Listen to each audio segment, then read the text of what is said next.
સમગ્ર ગુજરાતમાં સ્થાનિક સ્વરાજ્યની ચૂંટણીઓ નગરપાલિકા, મહાનગરપાલિકા, તાલુકા પંચાયત, જિલ્લા પંચાયતની ચાલી રહી છે.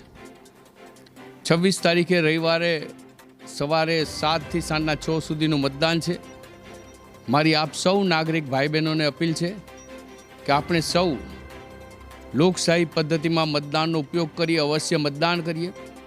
આજે ધાંગધ્રા શહેર ભારતીય જનતા પાર્ટી દ્વારા બધા જ વોર્ડમાં એક સ્કૂટર બાઇક રેલીનું આયોજન કરવામાં આવ્યું છે.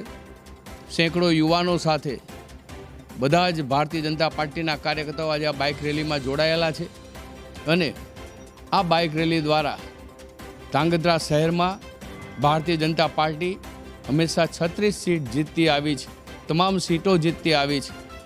આજનો ભારતીય જનતા પાર્ટીનો સંકલ્પ છે કે આપણે સૌ સાથે મળીને મતદાન કરીએ, 36 સીટો કમળ વિજેતા બને એવું કરીએ અને સામેના ઉમેદવારોની ડિપોઝિટ જપ્ત થાય એ પ્રકારની તાકાત સાથે કામ કરીએ. આજની બાઇક રેલીનો સંદેશ એ આગામી દિવસોમાં ધાંગધ્રા શહેરને વધુ સ્વચ્છ, સુંદર, રળિયામણું, હરિયાળું બનાવવા માટેનો સંકલ્પ છે અને એ સંકલ્પ થકી ધાંગધ્રા શહેરનો વિકાસ કરીએ.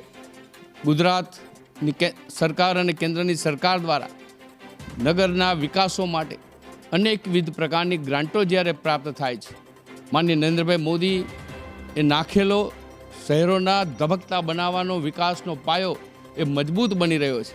માનનીય શ્રી ભૂપેન્દ્રભાઈ પટેલ એ વિકાસને સતત આગળ વધારવા માટે કાર્ય કરી રહ્યા છે.